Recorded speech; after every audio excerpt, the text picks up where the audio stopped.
ce temps que tu nous accordes ce matin, de pouvoir être autour de la table, vers le partage afin que nos communions aient lieu, Seigneur. Oh Dieu, tu nous as gardés durant toute la semaine. Seigneur, nous n'avons rien mérité. C'est simplement ta grâce, Seigneur. Et laisse que Père éternel, en la travers, que ce matin, tu puisses, Seigneur, exprimer ton amour envers nous, pendant que nous serons dans l'expectative pour te voir et t'entendre parler à nos âmes. Seigneur, oh Dieu, chacun a quitté sa maison et s'est dirigé en cet endroit. Si ce n'est que pour une beauté, je dirais non, car il n'y en a pas ici, Seigneur. Père éternel, c'est pour toi que nous sommes venus. Père Tout-Puissant, il est d'ailleurs important et de droit que chacun puisse apporter dans son cœur, Seigneur, son sacrifice. Amen. Oh Dieu, tu sais ce qui, Père éternel, préoccupe l'esprit pour la vie de chacun de tes enfants. Père, tu discernes les pensées des cœurs et des reins. Nous croyons, Seigneur, la réunion de ce matin, chacun sortira avec quelque chose. Amen. Ceux qui sont venus malades, Seigneur, qu'ils trouvent la guérison. Amen. Et ceux qui sont venus avec des problèmes, qu'ils repartent avec des solutions. À des questions, puissent repartir avec des réponses, Seigneur. Quant à moi, l'homme, écarte-moi du chemin. Et toi-même, prends la prééminence, Seigneur. Oh Dieu, nous venons de lire ta parole, Seigneur. Comme tout homme qui a été à l'école peut le faire. Mais quand il est question de la vie, ça ne dépend ni de celui qui a été à l'école, ni de celui qui n'a jamais été à l'école. Mais c'est toi l'Éternel, oh Dieu, ton esprit dans la vie, dans le cœur de chacun. C'est pourquoi, Seigneur, ce matin, nous nous abandonnons humblement entre tes mains. Et que tu puisses encore une fois de plus remplir nos âmes de ta bénédiction, Seigneur. Pour le reste, Seigneur, que ta volonté soit faite. Il y a de ceux qui sont aussi rassemblés autour de la table ce matin, à travers le pays et le monde entier. Ma prière est que tu sois l'onction, que tu puisses aussi, Seigneur, assister sur la terre, afin que, oh Dieu, le rassemblement ne soit pas fait. Pour le reste, ta volonté soit accomplie. Dans le parfait précieux nom de Jésus-Christ, avons ainsi prié. Amen. Bonsoir.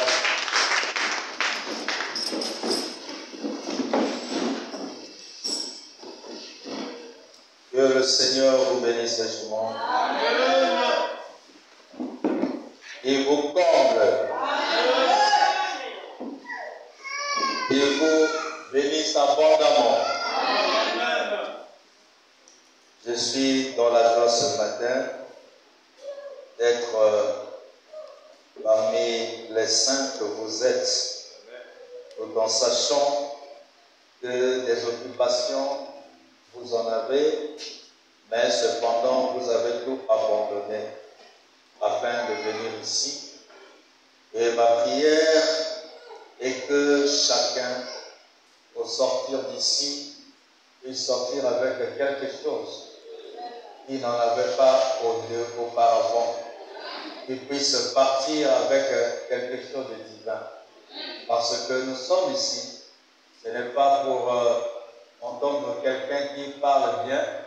Alors d'ailleurs, je ne le suis même pas, mais ce qui nous rassemble ici, c'est simplement cette fête-là que Dieu a organisée, au cours de laquelle il va essayer de communier avec les siens. Et ce sont des âmes prédestinées, parce que Dieu a toujours désiré communier avec ses enfants. C'est pourquoi il a quitté la dispensation d'éternité en créant des anges, mais il a voulu créer des hommes, afin que ce qui était en lui soit extériorisé. Et comme il avait les désirs, il avait les pensées, il voulait réellement vivre cela. C'est ça qu'il a mis sur le sentier de la création. Et là où il créa l'homme à son image et selon sa ressemblance. Et nous sommes ici pour communier et pour adorer. Et c'est à travers ce moment-ci, nos âmes sont bénies. Surtout si tu es venu, tu as un problème à toi. Nous avons un Dieu vivant. Et c'est celui-là qui répond à nos problèmes. Il est plus que capable de tout. Faites-lui seulement confiance et vous allez vous rendre compte que ce qu'on dit là, ce n'est pas un mensonge. Que Dieu vous bénisse richement. Ce matin, nous sommes toujours dans la poursuite de notre enseignement sujet sur les principes.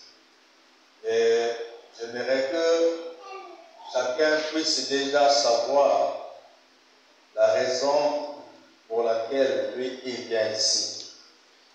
Généralement, parfois on peut savoir la raison, mais parfois notre disposition ne concorde pas avec le but pour lequel nous venons ici.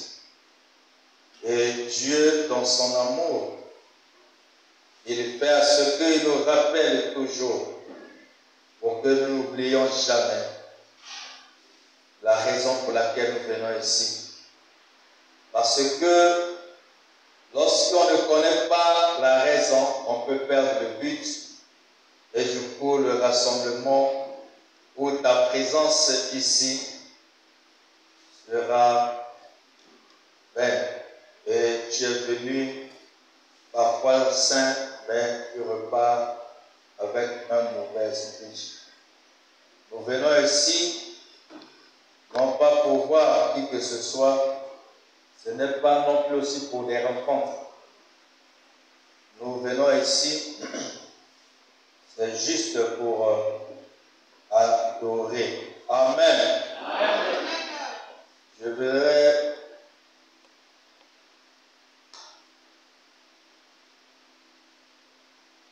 lire dans question-réponse. Question-réponse numéro 2. Vous voyez que les citations que nous lisons ici, généralement, les gens font confiance à la tête. Et lorsque parfois un problème surgit, on ne sait plus quelle est l'attitude qu'il faut tenir et on commence à chercher par-ci, par-là, des citations ou l'argumentation afin de pouvoir faire face ou défendre ce dont tu as attaqué ou bien auquel tu es confronté. C'est pourquoi Frère Branham parlait d'avoir son stylo et avoir son bloc-notes. C'est très capital. Parfois, moi je peux lire des citations ici, mais à la fin ou bien plus tard, quelqu'un demandera, donc on demandera, le pasteur, j'ai besoin d'avoir ça. Moi à la maison, je n'ai pas d'imprimante. L'imprimante c'est au boulot. Et là aussi, il faut qu'on ait cette volonté. Et quand on y va, alors du coup, il y a une autre atmosphère, c'est l'administration. Donc, les citations sont là, elles sont lues du haut de la chair, et l'intégralité, si on veut en avoir, la parole est dans l'ordinateur, dans les tablettes, et celui qui en a besoin, alors il peut donner la clé, on le télécharge. Mais il faut toujours avoir un bloc-notes parce que ça t'oriente. Tu peux prendre le titre d'une citation d'une brochure. Et ensuite, ça permet à ce que tu fasses des recherches et que tu t'en souviennes. Et non, le pasteur avait lu telle brochure, de telle année. Donc, moi, quand je vais chercher ces citations-là, je ne vais pas en réalité pavaner, mais je saurais réellement par où commencer ma recherche. Parce que tu avais mentionné au moins le titre, tu as mentionné le paragraphe, tu as mentionné l'année. Et ça permet à ce que nous accomplissions toute justice. Parce que nous sommes dans les principes. Ça fait partie aussi de nos principes. Amen. Amen. Donc, je vais lire dans question-réponse numéro 2. 1964. J'ai été prêché en 1954. J'espère que vous me suivez. Il nous faut entrer dans l'esprit des derniers jours. Il nous faut entrer dans l'esprit des derniers jours quand les derniers jours sont là. Quand vous allez dans un dancing, il faut entrer dans l'esprit de la danse. Sinon, on ne dansera pas. Quand vous allez à l'église, il faut entrer dans l'esprit d'adoration avant de pouvoir adorer. Amen.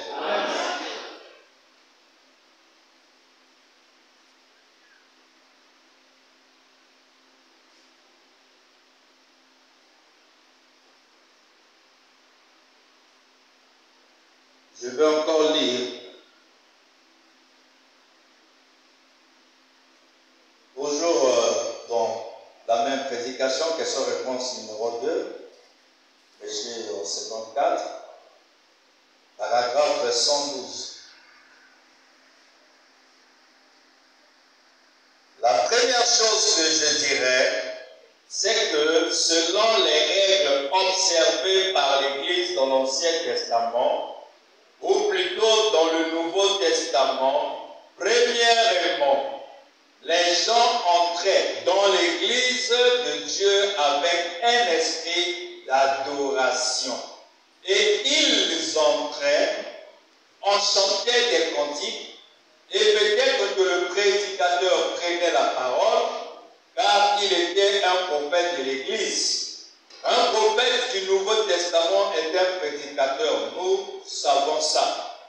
Le témoignage de Jésus-Christ est l'esprit de la prophétie dit Apocalypse. Alors le prédicateur commençait à prêcher. Pendant qu'il prêchait, là, les bénédictions, vers là, peut-être la fin de sa prédication, se mettaient à descendre, les gens disaient Amen. Amen. Se mettaient à bénir Dieu. Ensuite, dès qu'il arrêtait de prêcher, peut-être qu'un message venait, peut-être que c'était prononcé dans des langues inconnues, selon 1 Corinthiens 14, 13, verset 14. Alors, s'il n'y avait pas d'interprète dans l'Église, ces gens devraient se taire, parce qu'ils parlent effectivement en langue, mais ils le font devant Dieu. Voyez, par contre, s'ils parlent en langue et qu'il y a un interprète, l'interprète est censé donner le message. Toutes les églises sont en train de se rallier à cela. Amen. Amen. Ce sont des principes, c'est l'ordre de l'église. Frère Branham dit, lorsque on quitte la maison, on vient à l'église, on y entre dans l'esprit d'adoration. L'adoration, c'est un mot qui normalement a plusieurs sens ou significations. On peut venir pour adorer, ce n'est pas forcément chanter. L'esprit d'adoration, c'est en réalité une prédisposition de l'esprit pour être de commun accord avec la raison ou le but pour lequel on est venu à l'église. Amen. Amen. Donc, ça veut dire ceci. Tu amènes à Dieu ce qui te préoccupe. Tu lui parles. Là où tu es là, tu crées un monde à toi dans ta pensée qui n'a rien à voir. Ce que tu auras à créer, ce que tu auras à concevoir, n'a rien à voir avec ce qui est dehors d'ici. Mais ça doit être en rapport avec le but pour lequel tu es venu ici. Comme si nous venons pour voir Dieu, et que lorsque on voit Dieu, tous les problèmes se convertissent en solutions. Et toutes les questions se convertissent en réponses. Alors, avant de lui déjà, ce dont tu as besoin, de sorte que que lui, quand il va descendre sous forme du Saint-Esprit, il verra ton problème, il verra ce que chacun a pu amener pendant l'adoration. Le Saint-Esprit prend cela et ensuite amène ça dans la présence de Dieu. Et quand il amène ça dans la présence de Dieu, comme dans ce rassemblement, il n'y a que la parole qui est l'orateur principal, donc ce Dieu n'est pas ailleurs, alors la présence de Dieu est ici, au travers de sa parole, et là-bas tu entendras réellement ton nom, et tu te diras que le pasteur, c'est comme si on lui a soufflé ce qui me concerne.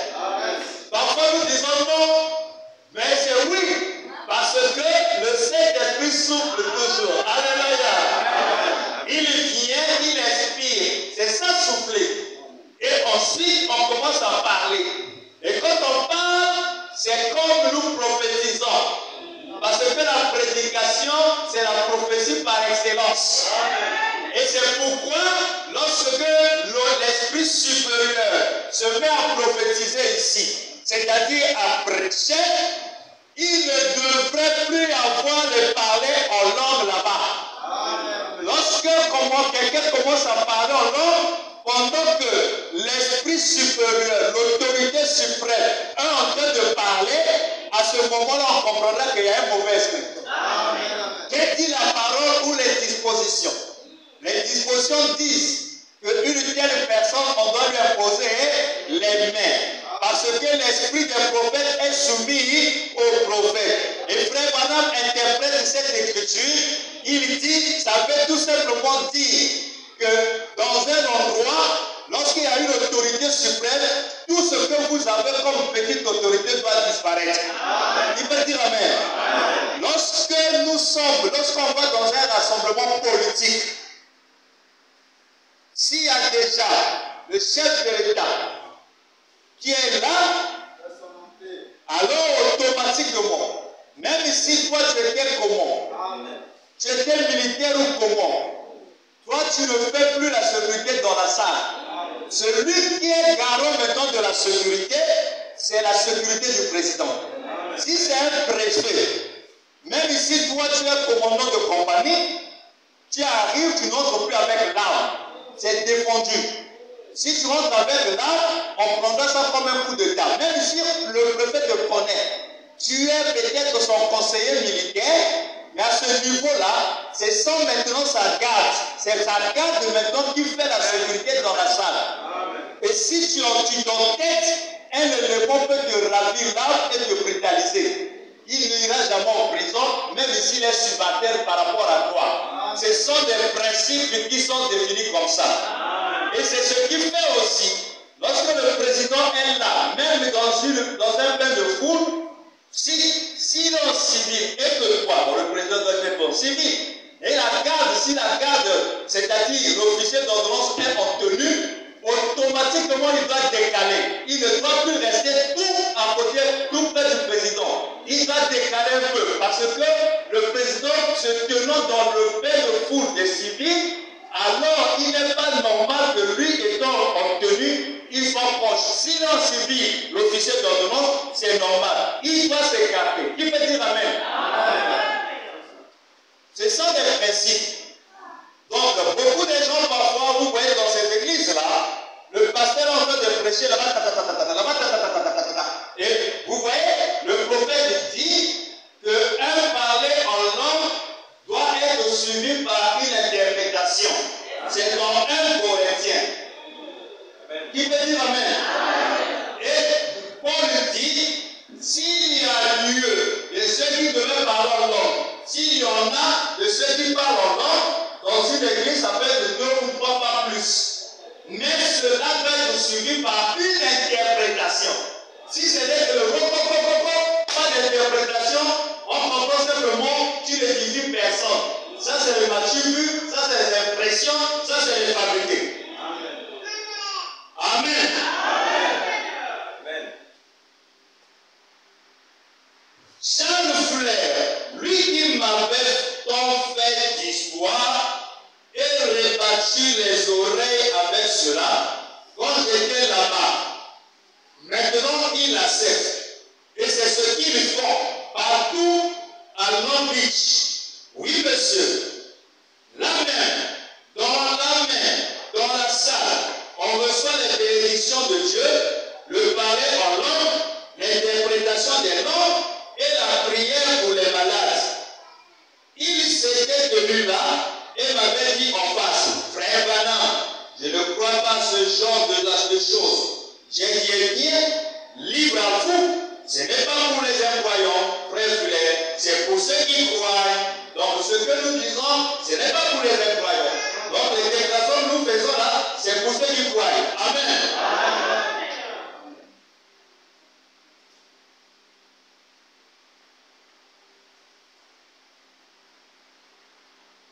Bon, si c'est fait avec homme, si c'est là où vous vouliez en venir, pendant que le prédicateur parle, tout doit garder le silence pour qu'on écoute le prédicateur.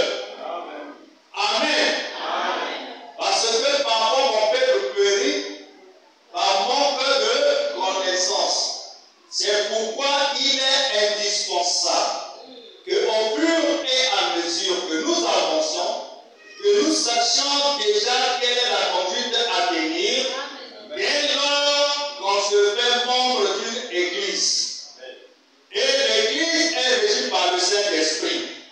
Et le Saint-Esprit a ses principes à lui, dénoncés ou édictés par le prophète. Parce que la bouche de Dieu, c'est un prophète. Lorsque le peuple voulait rencontrer Dieu, ils étaient obligés de parler à Moïse et Moïse devrait rendre compte à Dieu. Amen.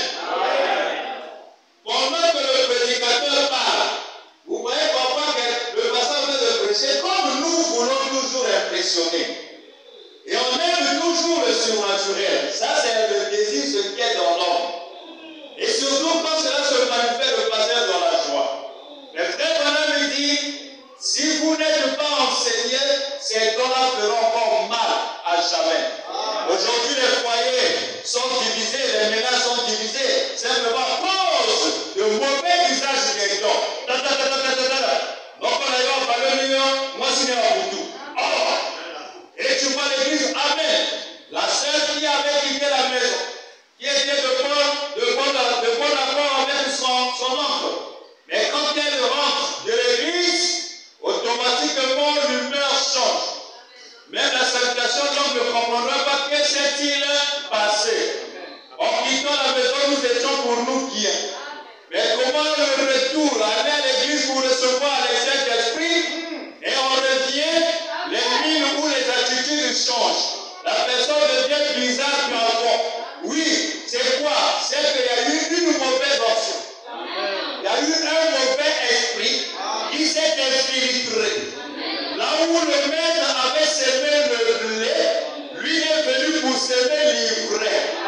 Et comme il a semé l'ivraie, le blé et l'ivraie commencent à grandir ensemble dans un même champ. Quand on parle de champ, c'est l'église. Quand on parle de champ, c'est un frère. Quand on parle de champ, c'est une sœur. Dans ce corps-là, il y a deux esprits maintenant qui agissent. Il faut faire très attention. On peut venir bien, on repart avec un démon. Mais la chose la plus pathétique et curieuse, c'est que ceux qui se disent spirituels ou chrétiens, et ceux qui se disent qu'on se consacrent beaucoup, mais nous voyons c'est dans ces endroits-là où il y a toujours les attentions. Faites attention. Faites attention. Comment tu prétends avoir le Saint-Esprit et tu crois que l'autre a un démon, mais tu as peur de l'affronter? Qui veut dire amen? Donc eux-mêmes ne veulent plus voir le frère ou la soeur, dit que non, lui c'est un sorcier, on ne veut plus devoir prier ici. Oh, le Saint-Esprit a eu peur d'un démon. Qui veut dire amen? Parce que le Saint-Esprit c'est lui Dieu. Et lui quand il est là, un démon ne peut rien faire. Qui veut dire amen?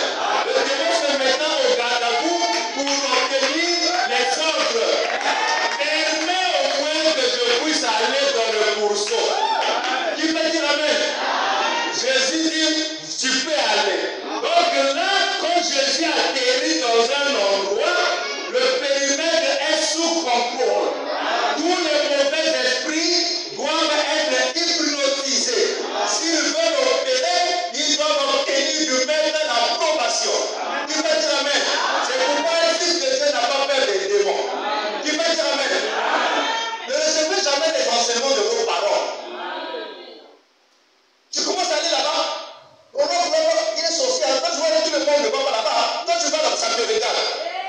Il faut lui dire que non. C'est que tu avais vu au monde de Michael, mais sauf que Michael a changé. Qui me dit amen? J'étais Abraham, mais je suis devenu Abraham. Donc, maman, toi, la personne ou l'enfant que tu avais vu au monde, c'était Abraham. Mais celui-ci n'est plus Abraham, c'est un Abraham. Parce que j'ai rencontré Elohim dans la chair humaine. Qui me dit amen? C'est pourquoi moi je ne reçois pas tous les conseils qu'on me donne, que ce soit par les amis, que ce soit par ceci. J'ai dit oui, c'est bien, mais sauf que la personne à qui vous vous adressez n'est pas celle que vous connaissez physiquement. Qui peut dire amen? Amen. Parce que le chrétien doit savoir celui en qui il a cru. Ouvrir la porte et fermer ne dépend que de vous. Mais beaucoup de chrétiens ouvrent souvent la porte. Oh non, Dieu connaît. Oh, Dieu connaît sa parole, mon frère. Dieu connaît tes soucis là. Non. Dieu, pourquoi il a pourvu ça? Pourquoi il a prévu? Mais c'est parce qu'il connaît qu'à travers cela, lui manifestera sa gloire. Il veut dire amen. Ce sont des choses qui sont en train de déchirer les membres de famille. Les prophéties. Et le diable aussi connaît ça. C'est là-bas qu'il travaille beaucoup. Il peut mettre deux personnes en contradiction. Mais alors que tous leurs vies ont marché au sort, c'est vrai qu'à un temps donné, les deux personnes qui étaient des bons amis deviennent diamétralement des opposants. Qui est l'auteur de ça? Les églises. Il veut dire amen. Au lieu de creuser la parole et regarder qu'est-ce qu'il faut apporter aux brebis, mais on est plus là à s'occuper d'autre chose. Et c'est ça la distraction. Et l'église est pleine là. Ce qui est bizarre, toutes les églises prient beaucoup. Tu vois les gens en bas sur la montagne, faire quoi prier? Hier là, quand j'étais parti faire le sport au dispatching d'Algérie, j'entends sur la montagne de nuit là-bas, j'ai eu comme une pitié. J'ai dit, moi il faut que aussi je me substitue. Donc dans la dispensation ou le mystère du camouflage, moi aussi je dois aller là-bas sur la montagne de Nil, afin que je puisse les... Donc j'étais en train de me voir pendant que je fais le sport, je suis en train de me voir au milieu de ce peuple et prendre la Bible, leur montrer que le lieu dans lequel vous vous tenez là, il n'y a pas de sacré. C'est que vous vous faites les idées. Dans la dispensation, les montagnes c'était dans l'ancien temps, mais ce n'était pas demandé à tout le monde. Quand Jésus vient pour introduire le nouveau sacerdoce, il a dit, l'heure viendra. Mais elle est déjà venue, vous ne serez pas ni sur la montagne, ni à Jérusalem.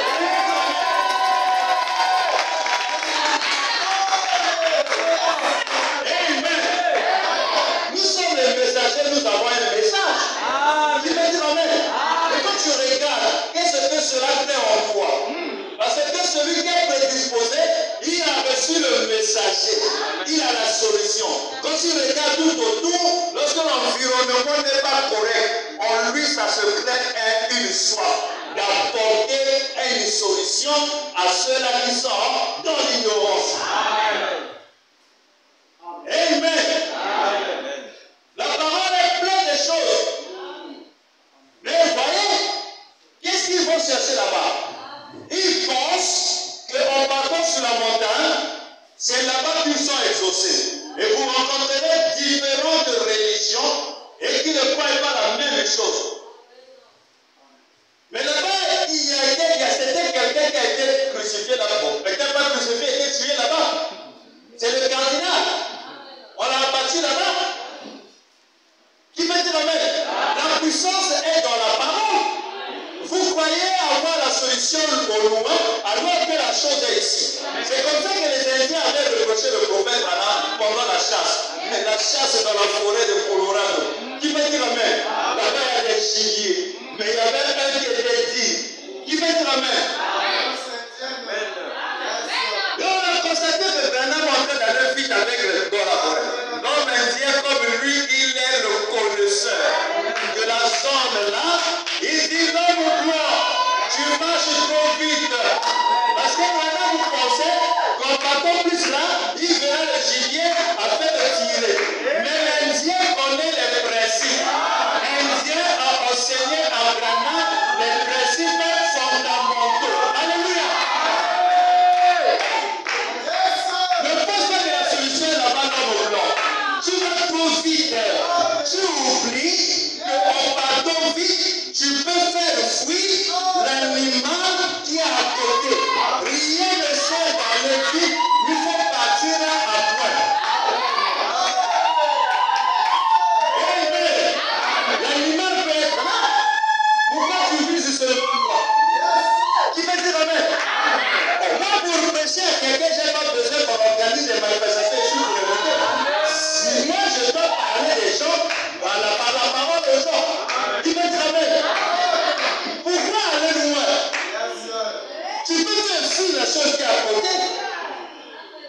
Et tout le monde, si vous voyez les églises où elles convertent, allez-y là-bas, plus de temps dans la prière.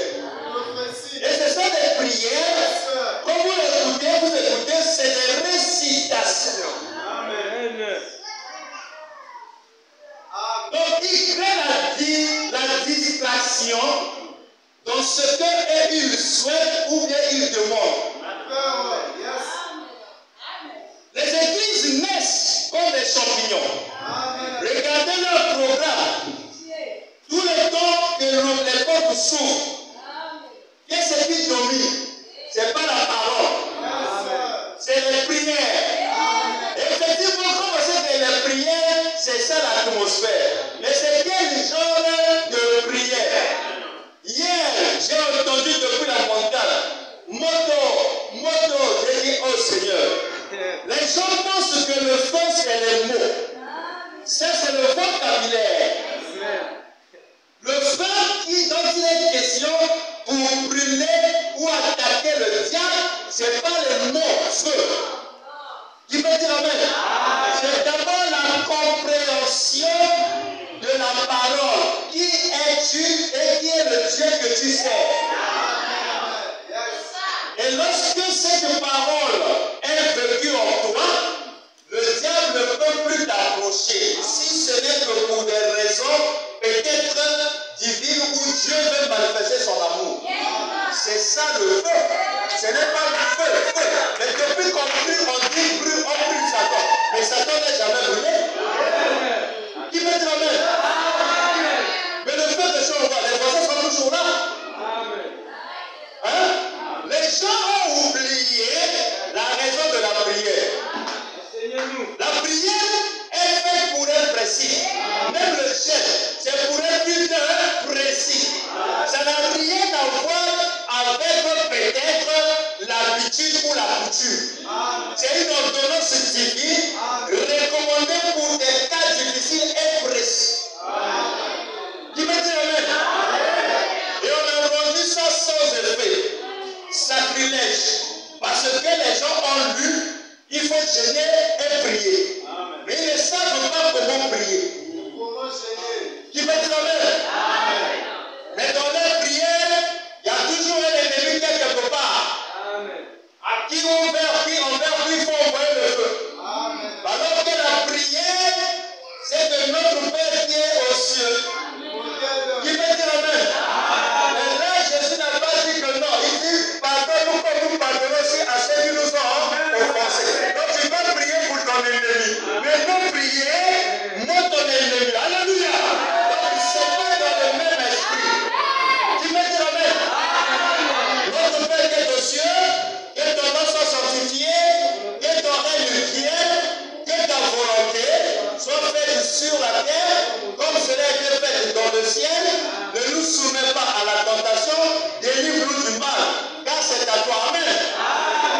Pardonne-nous nos offenses comme nous pardonnons à ceux qui nous ont offensés. Mais celui qui nous offense, regardez les prières, les prières. Amen. Toujours, surtout s'il a eu un problème avec l'autre voisin. Sur le mont peut-être d'Aïda. Alors que nous savons c'est le mont de Olivier que nous connaissons. Seigneur, confondre par nous. Une prière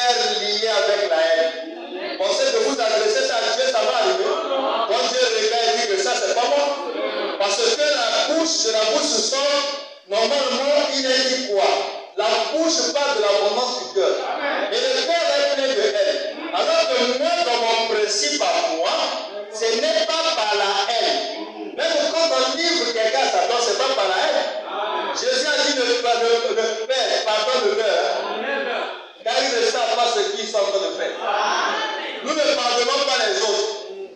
Nous disons que non, Dieu va leur confondre. Et s'il apprend que quelque chose est arrivé sur son ennemi, oh, vous avez l'engaï.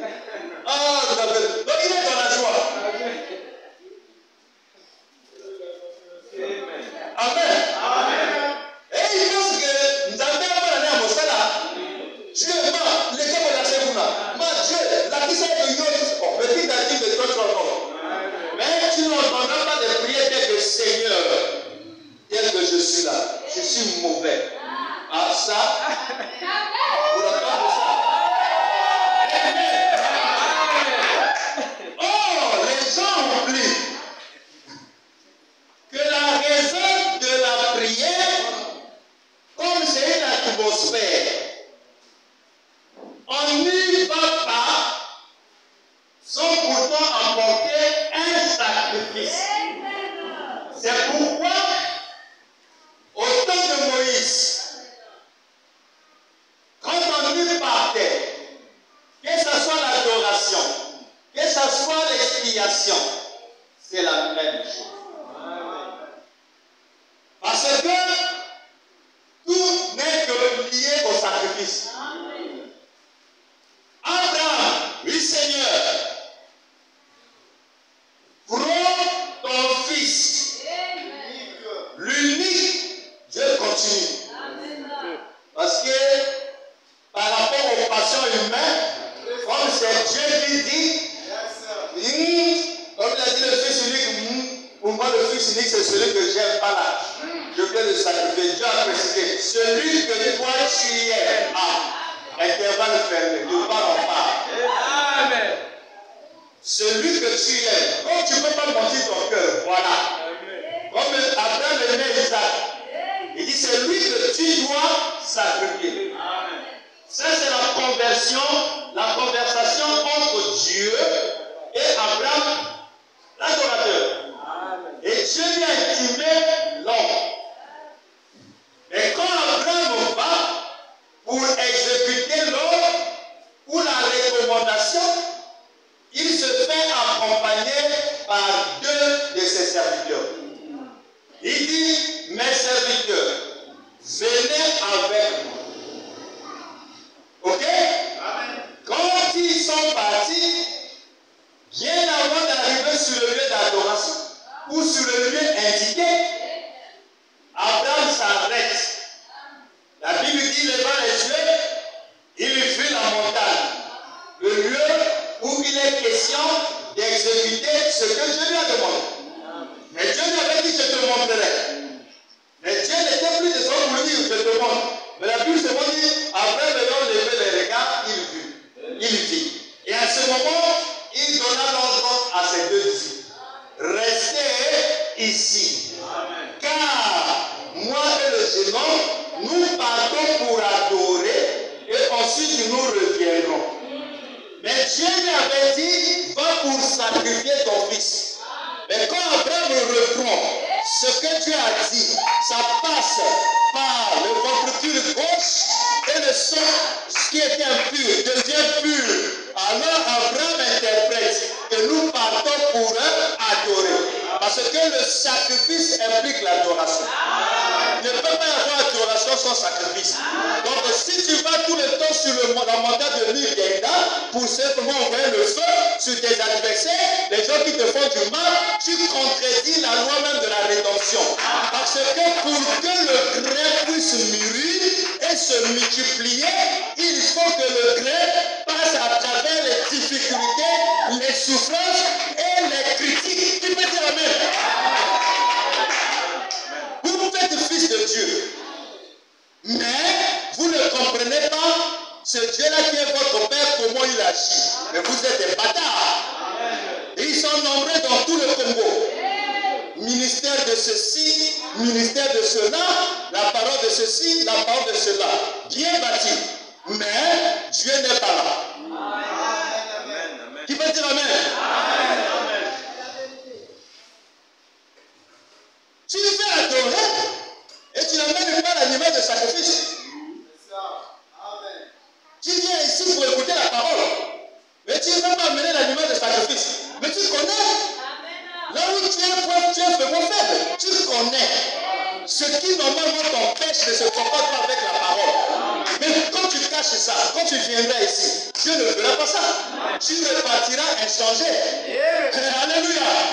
Mais celui-là avait dit dans la parabole entre un publicain et puis l'autre. Alléluia.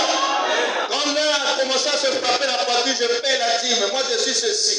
Mais l'autre a pris la parole, il dit Seigneur, mais à vous pas. Je suis conscient que moi je suis mauvais. Moi je ne suis pas digne. Je ne suis pas ceci. Moi je dénigre.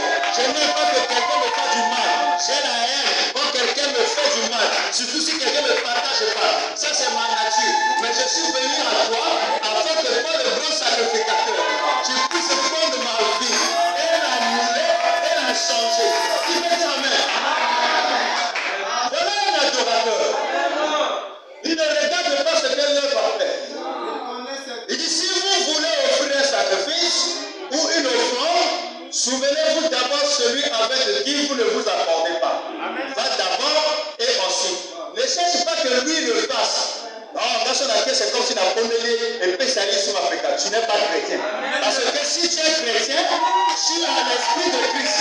Qu'est-ce que Christ a fait? Alléluia!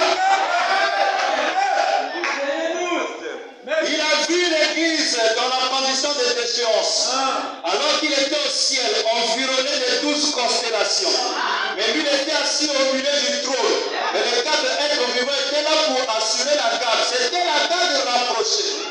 Mais comme il a regardé sur la terre, cette Église que lui avait aimée a quitté la position dans le péché, l'adoration, l'idolâtrie. Il a quitté le trône parce qu'il savait que son cœur était quelque part. Là où se trouve le cœur, là où se trouve le trésor. Il n'a plus regardé la gloire. Il est descendu. Il a pris la forme d'un homme. Il devient aussi comme serviteur. Mais c'est lui le Dieu créateur. Et à travers d'un ange, la voix dit, toi, Marie, tu as reçu la grâce. Parce que tu as un enfant et tu vas accoucher. Et il s'appellera Jésus. Marie n'a pas compris, mais elle a seulement dit que cela soit ainsi fait. C'est Dieu qui donne le trône, descendant dans le temps, mais en empruntant un corps de camouflage. Qui peut dire amen? Et là, il a rendu la vie difficile aux religieux. Parce qu'il est venu par la manière à laquelle les gens s'attendaient. C'était la manière la plus simple. Mais c'était Dieu créateur qui donne le ciel, descendant dans le temps. Comme il connaît les principes. Mais là-bas, c'est un combat. Là-bas, c'est un autre monde. Mais ici, je suis dans l'éternité, je suis esprit. Et comme j'avais déjà créé et placé les principes, je ne peux pas aller dans le temps et donc esprit. Tu veux dire amen? Il forma un corps. Et il est entré. Jésus était là bébé, mais c'était Jéhovah. Alléluia. Et après, quand il est là, les qui allaient vu le mystérieux et le mystique, le surnaturel dans ses corps. Il dit, ah, maître, oh là là, j'ai vu la gloire, qu'on puisse construire une patente. Il dit, pourquoi? Jésus a dit, oh, tu ne comprends pas. C'est ça. Mon royaume n'est pas ici. Puis là, il vient là, il dit, oh, mon te condamne, mais je ne vois rien de mal en ce temps. Tu auras quelque chose, parce que j'ai le pouvoir de te sauver et de te libérer. Jésus a dit, tu n'as pas de pouvoir sur moi. Qui veut dire amen? Il a seulement dit, si mon royaume n'est pas d'ici-bas, mais si mon royaume était d'ici-bas, le Père qui vit dans le ciel devait envoyer les hommes. Et quand il est venu, il a dit non. Mais quand Judas, les gens veulent accomplir l'écriture, Pierre veut empêcher. Oh, mais qu'est-ce qui se passe? Vous voulez, oh non, nous voulons pas, parce que c'est lui qui on prend Jésus, on veut le. Pierre prend la nota machette ou tout ça. Voilà l'histoire de Bruna. Il coupe l'oreille. Jésus a regardé et dit, oh, il n'a pas compris la raison pour laquelle je suis venu ici. Moi, je suis venu ici, j'ai quitté là où j'étais dans la c'est parce que les gens ici, mon cœur était dans les problèmes. Donc je suis venu ici juste pour délivrer ma femme. L'église, il portera mon nom. Il dit viens. Oh, pourquoi on t'a fait comme ça? Et il prie pour qui? Pour celui qui est venu pour lui faire le mal. C'est-à-dire l'ennemi de Jésus. Jésus fait quoi? Il adresse une prière favorable. Voyez-moi, on fera comment?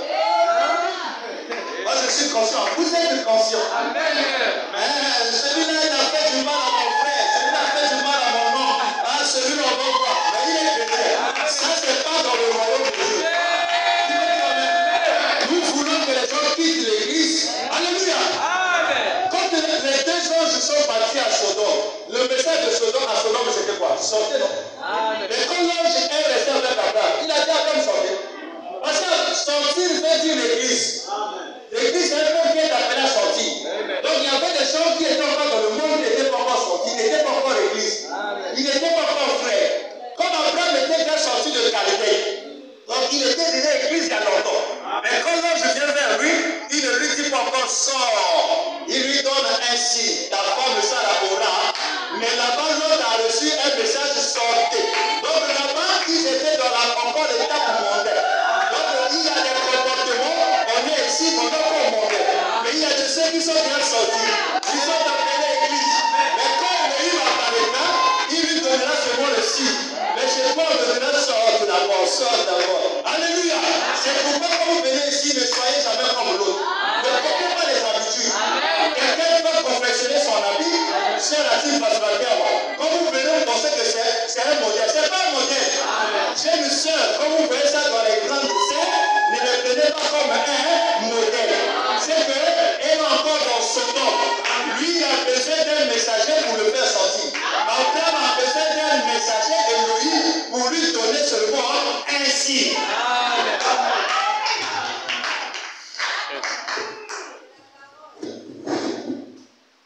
Amen. Donc vous réalisez que beaucoup sont des prieurs, mais avec un mauvais cœur. Amen. Mais qu'en est-il de ce qui est monnaie courante aujourd'hui? C'est malheureux. Amen. Lorsque les gens sont contents, lorsqu'on nous voit avec les Mbaki-Parambara, je dis oui. Vraiment, je sens que ça c'est Dieu. Un véhicule, quelques kilomètres en panne. Après on pousse. Oui, ça c'est Dieu. Et demain après demain, avec GD, fumer bien. Qui peut dire amen? Bâtir son étage et elle plus peut-être combien? On va penser à après tu vas soloter.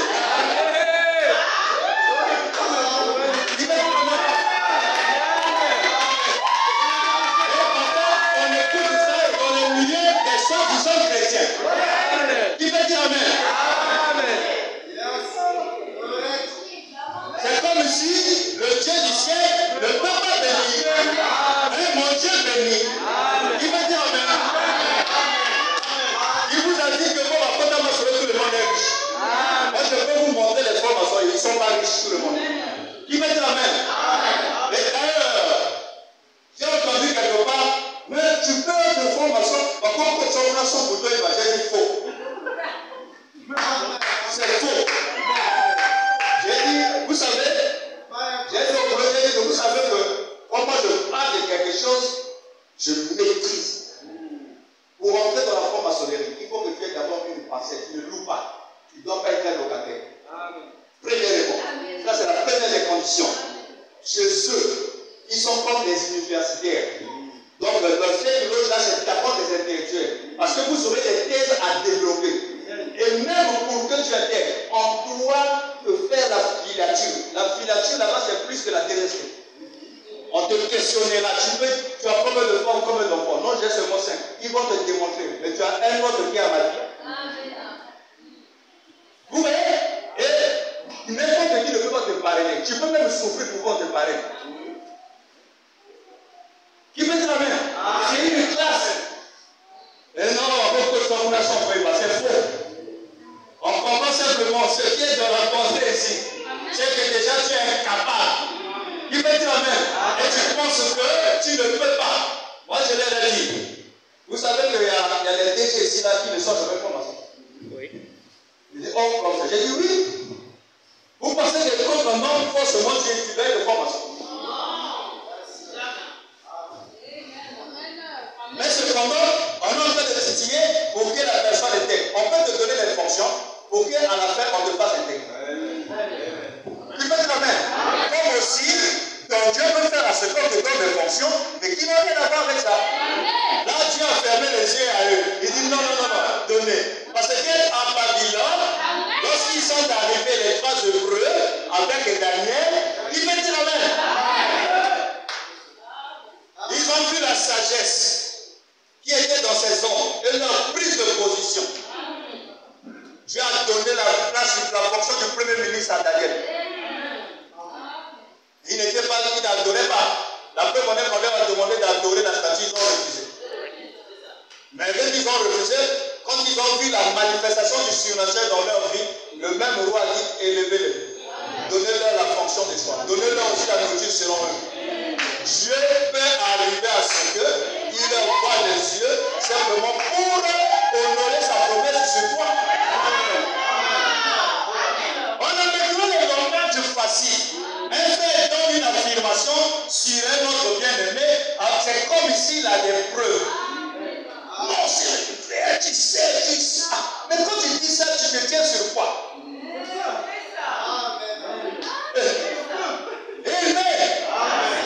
Ne le faites jamais.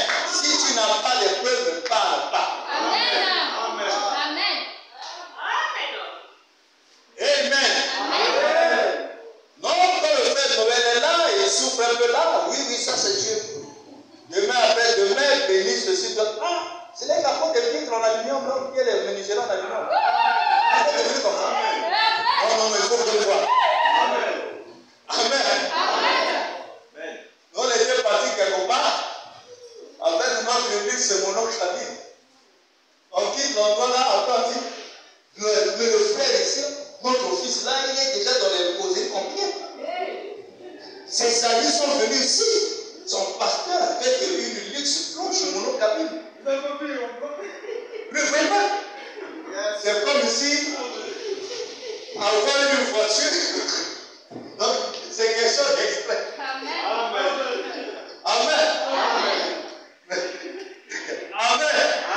Mais c'est ce qu'on dit sur votre pasteur. Amen.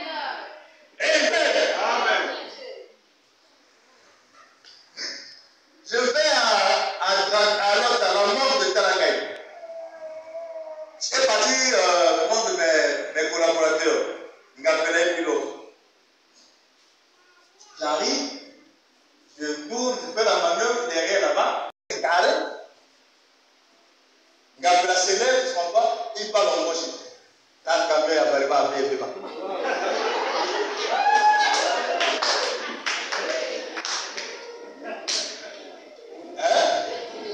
Et il me dit, chef, mais le Dieu, papa moche là, quand on t'a vu garer, c'est la voiture des gens qui est mauvais là.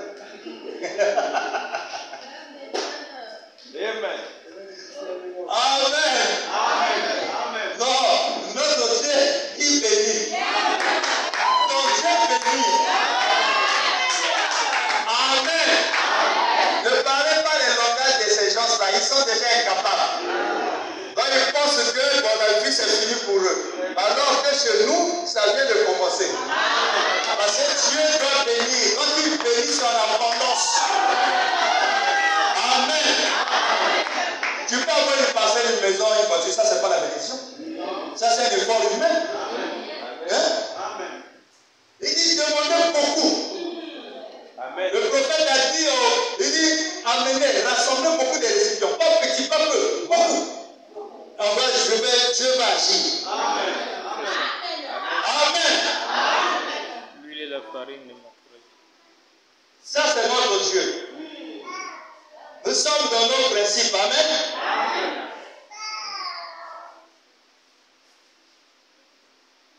Il dit bon,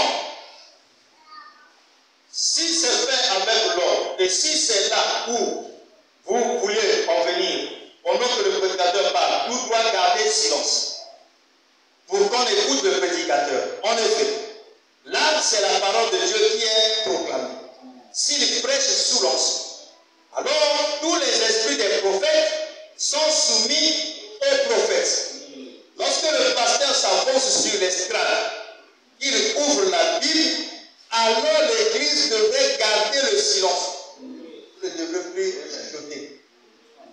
Parfois, on est en train de faire la prière, les yeux, la tête inclinée, mais tu vois parfois les autres en train de regarder.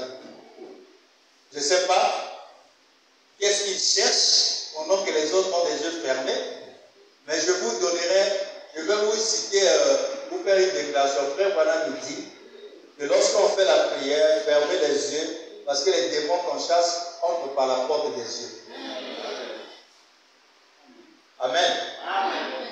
Voilà comment on peut recevoir un mauvais esprit, mais étant à l'église. C'est parce que vous n'avez pas tenu compte des principes. Amen. Amen. Il dit alors, tous les esprits des prophètes sont sur le prophète. Lorsque le pasteur s'avance sur l'estrade, qu'il ouvre la Bible, alors l'église devait garder le silence. Écoutez sa lecture de l'écriture. Écoutez ce qu'il dira. S'il dit quelque chose qui vous plaît, vous pouvez dire Amen. Que le Seigneur soit béni. Ou ce que vous voudrez. Amen, ça veut dire qu'il en soit ainsi. C'est la Bible qui dit de faire ça. Quand le pasteur lit l'écriture et qu'il déclare quelque chose pour laquelle vous êtes dans la joie, Frère Branham dit quoi?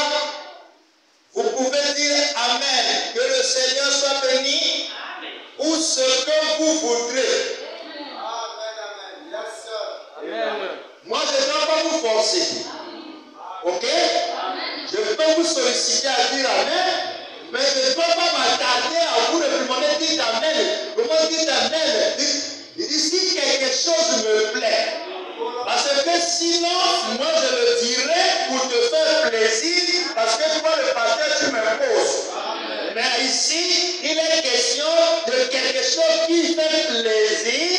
Alors à ce moment-là, un frère ou qui que ce soit, il dira Amen, ou peut-être ce qu'il voudra dire. Amen. Ce qui est bizarre, et ça n'amène à bien, mais lui-même il dit jamais Amen. Nous les pasteurs on fait comme ça, mais pour dire Amen, c'est compliqué. Amen. Amen. Amen. Ça, c'est ce que Dieu nous enseigne ici. Parce que nous savons que lorsqu'il y a l'accroissement démographique, généralement les problèmes aussi se multiplient. Mais Dieu nous aime au fur et à mesure que nous marchons. Il nous fait découvrir certaines choses. Amen. Et nous devons nous conformer à cela. C'est l'amour de Dieu. Amen. Amen.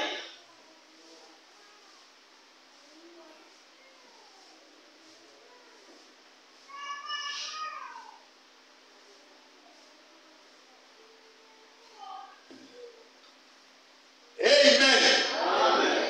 Alors, ça c'est le conseil que Dieu nous donne. Et tous ces jours-ci, nous sommes toujours dans cet enseignement-là. Dieu merci parce qu'il est en train de nous aider à comprendre beaucoup de choses. Comme je vous avais dit la fois passée, qu'on parle à une église universelle. Mais je vous apprends, jusqu'à hier, j'ai reçu des appels. Des vives félicitations. Les gens de Ouesso, de par-ci par-là. Nous avons suivi la vidéo. Pasteur, c'est même ça.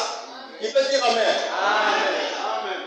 J'ai dit, on ne fait pas ça pour l'esprit d'égoïsme, non plus pour le match vu, mais on veut simplement faire valoir la parole et aider un peuple. Parce que l'Église le plus souvent oublie ce qui lui revient de droit. L'Église jouit d'une souveraineté locale. Et que vous êtes assis là, c'est vous qui me faites valoir. Qui fait dire Amen. C'est l'église qui fait valoir le pasteur. C'est-à-dire, l'ingoma me te fait sa pasteur valeur. Mon tour la mission, c'est vous. Parce que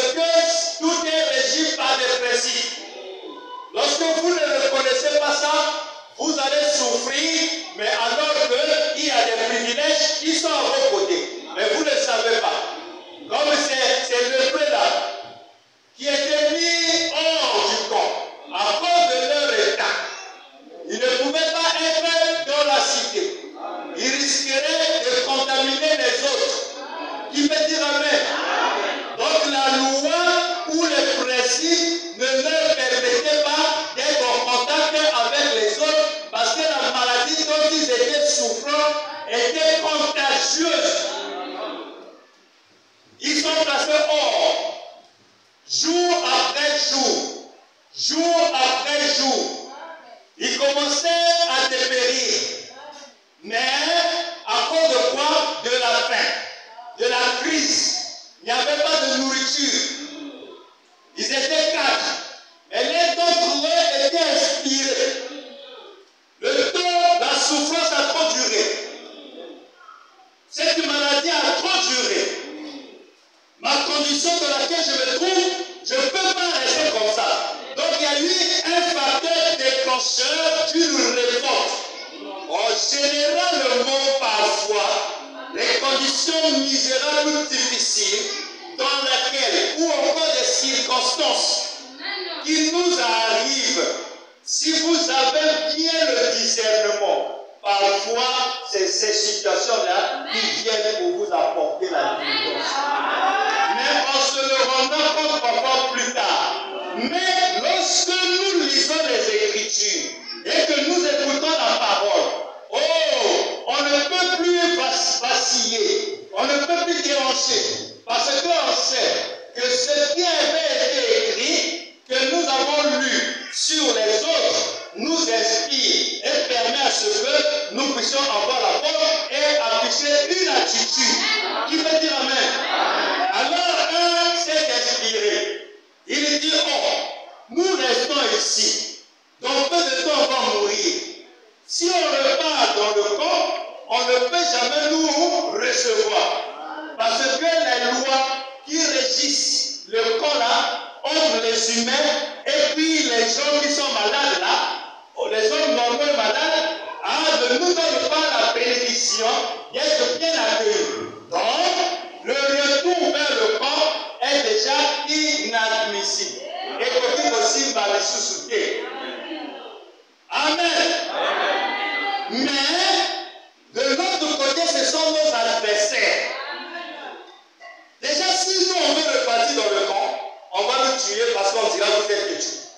Vous savez, la loi, normalement, qui régit les lépreux par rapport à ceux qui sont saints. Donc, il n'y aura pas de miséricorde pour nous. Mais si nous partons chez les adversaires, on peut aussi nous faire du mal parce que nous sommes avec eux en adversité depuis des longues dates. Mais aussi, il faut aussi avoir pitié. Parce que notre État ne fera rien pour eux. Ils n'ont pas de principes ou de lois là. Au lieu de rester ici, prenons le risque d'aller vers là où, si rien ne s'accomplit, on nous tue. Mais si la notre facette de lever de la médaille se présente à nous, on recevra aussi la grâce. Alors qu'est-ce qu'ils ont fait? Ils ont opté pour le deuxième plan. Qu'est-ce que Dieu va faire? Pendant que les lépreux partaient, cherchaient de quoi manger vers leur adversaire, Dieu a fait résonner dans les oreilles de leurs adversaires un bruit semblable à tout un arsenal militaire. Ils ont entendu le bruit des tonnerres. C'était compliqué, comme ici toute une nation venait avec une armée solide. La Bible dit, ils ont pris fuite. Ils ont abandonné la nourriture, ils ont abandonné le village. Quand les lépreux arrivèrent, ils ont constaté chemin faisant, les habits et les ustensiles étaient jonchés la même leçon. Ah, mais que se passe? N'est-ce pas un tel? Bon, peu importe, on n'a plus le risque, on va arriver. Quand ils sont arrivés, ils ont trouvé le village vide. Mais là-dedans, il y a la nourriture. Nous sommes venus pour café, ils se sont mis à manger. Ils se sont mis à manger. Et il y a un qui s'est dit, nous avons trouvé grâce. Nous avons trouvé de quoi manger. Ça nous a fortifiés. C'est déjà bien. Comme on a testé, on a vu que le pays ici nous est favorable avec la nourriture. Ça, c'est merveilleux. C'est une alors nous ne devrons pas garder pour nous-mêmes l'attitude des chrétiens. Principes fondamentaux. Les gens qui les ont mis dehors, bannis de la vie. Mais eux, quand ils sont partis, ils ont trouvé quelque chose de bien. Ils ne se sont plus souvenus de tout le mal qu'on leur avait fait. Mais plutôt, ils ont aussi pensé à ceux-là qui leur avaient fait du mal. Ils disent, nous mangeons, nous ne le faisons pas bien. Car aujourd'hui, c'est une journée de bonne nouvelle. Alors aussi, appelez les autres. Même ici, pendant que je faisais l'école, l'autre m'a fait ceci, la dame m'a fait cela. Il n'y a pas de problème. Aujourd'hui, je suis parvenu. Dieu m'a donné un bon poste. Mais je n'ai pas oublié aussi que l'autre la compte aussi avec des jours me donner bien. Pourquoi est-ce que nous pouvons toujours garder le mal? Repartons, donnons aussi l'information aux autres qui viennent vivre ce que nous sommes en train de vivre. Qui va dire amen? Voilà les principes fondamentaux. Ce n'est pas de un pour un, don pour don. Non, comme je ne m'entends pas avec le frère, peut-être Jules, mais j'ai vu Josué avec Jules, Josué aussi devient mon ennemi. Ça n'existe pas. Si vous manifestez de tels fruits, ça prouve qui est votre père. Qui veut dire amen? Les gens ont confondu l'église avec un territoire où on va régler les problèmes. Comme un tel n'aimait pas pour que je sois, alors moi je deviens fort. Ça se passe où? Dans l'église. On va l'écarter. On va écarter. La suite c'est quoi? Puisqu'au commencement c'était par la parole. La fin ce sera quoi? Qui va dire amen? Ne démissionnez pas. Hébreux chapitre 17. Nous devons décortiquer ça correctement. Qui va dire amen? Deuxième partie. On doit m'appeler là. Les gens reçus comme un esprit de fanatisme. L'église, Frère Branham me dit, j'ai sillonné dans toutes les églises. S'il est une chose que j'ai vue, la plus grande chose que j'ai vue, c'est la peur parmi les chrétiens, ceux qui se disent chrétiens. Quand tu as le bâton du commandement, notre force, ce n'est que la parole. Notre force n'a rien à voir avec notre situation sociale ou professionnelle. Rien. Notre force, c'est la parole. Il est écrit, il est écrit. Ici, il n'y a pas à intimider les autres. Je n'ai même pas droit à vous intimider. Vous me voyez dans une condition qui n'est pas normale. La parole ne vous donne pas droit à aller les délivrer. Là aussi, vous faites une erreur. Vous venez vers moi. Amen. Si j'ai un mauvais esprit, vous saurez. Hébreux chapitre 7, deuxième partie. Chapitre personne dit, Indiana USA, dimanche 22 septembre 1957 soir, paragraphe 276. Et à propos, pendant que je parle, quelqu'un d'autre, quelque part, dans cette contrée, s'est rendu coupable d'écrire des cartes pour que le frère Neville quitte cette chair. Vous allez devoir régler la chose avec moi. Ça, c'est Branham. Rien ne sert d'écrire. Parce qu'il y a des principes. On n'écrit pas. Pour destituer un pasteur, il ne faut pas écrire. Il y a des principes qui sont tracés. Je merci parce qu'il nous envoyait un prophète. Il nous envoyait un message avec tout comme solution et les dispositions appliquées face à toute situation que nous vivons. Qui va dire amen? Donc c'est un livre, ce message, qui était descendu avec l'ange, dont Jean devait récupérer et ensuite avaler un composé des droits et devoirs. Tu veux dire amen? De la même manière, le pasteur est l'autorité suprême, mais cela ne fait pas de nous de fait de régner au monarque absolu. Ce sont des dispositions qui nous établissent ici. Il y a aussi des dispositions qui peuvent nous enlever et nous faire asseoir. Tu peux dire amen? Donc on n'est pas tout puissant. Celui qui règne ici, c'est le Saint-Esprit. Je suis en train déjà de vous donner les armes. Le jour J, ne dites pas que non, le pasteur, c'est comme ici. Je vous ai déjà donné. Vous avez le droit de me prendre et de s'asseoir avec les Écritures. Quand les Écritures viennent, le soulève. Alléluia. C'est pas le muscle de frère. Un frère. C'est pas parce que chaque fois tu fais les péchés, tu commences à soulever de non. C'est le muscle de la parole. Frère Branham dit, le pasteur se soulève. Frère Branham dit, le pasteur, on le fait assurer. Alléluia. Tu veux dire amen. Mais c'est avec amour. C'est pas que l'église est contre toi ou l'église est contre moi ou moi je suis contre. Non. C'est les dispositions prévues par la loi. C'est lui qui descendait, dont l'ange avait tenu.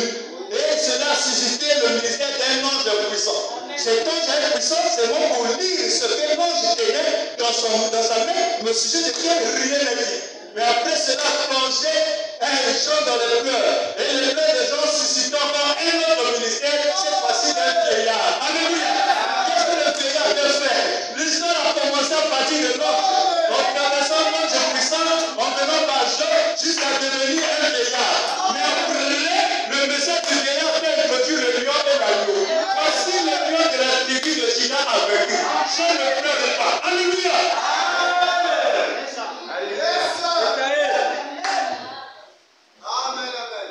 Alors, vous allez devoir régler la chose avec moi. Oui.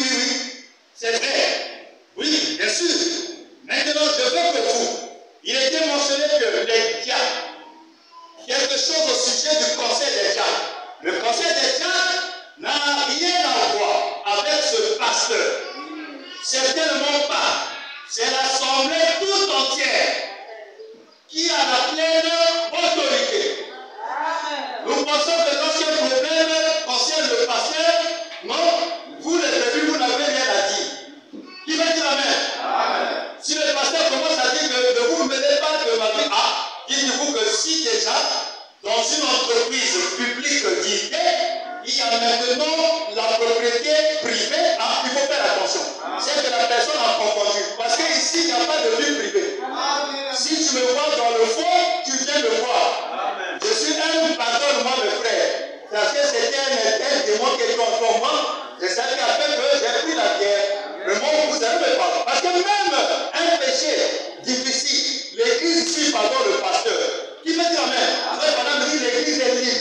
Si il pardonne le pasteur, il dit pasteur, je ne peux pas continuer. C'est toujours le même principe qui permet à ce qu'il ne reste sans pardonner et le pasteur continue. Frère Branham dit c'est la souveraineté de l'église.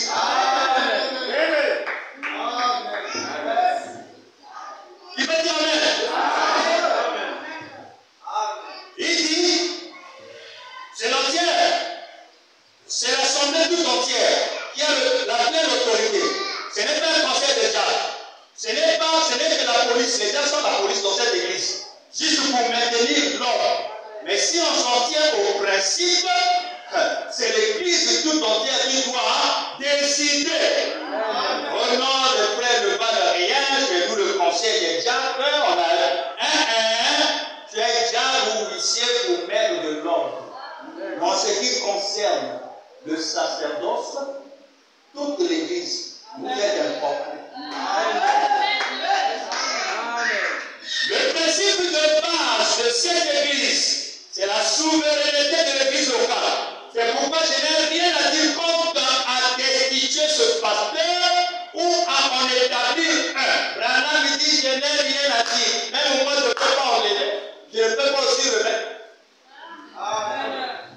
Il dit c'est moi qui détiens le droit de propriété. Il a été transféré à l'église.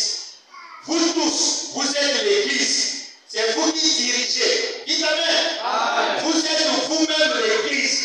Et l'église, la sainte église de Dieu, c'est la souveraineté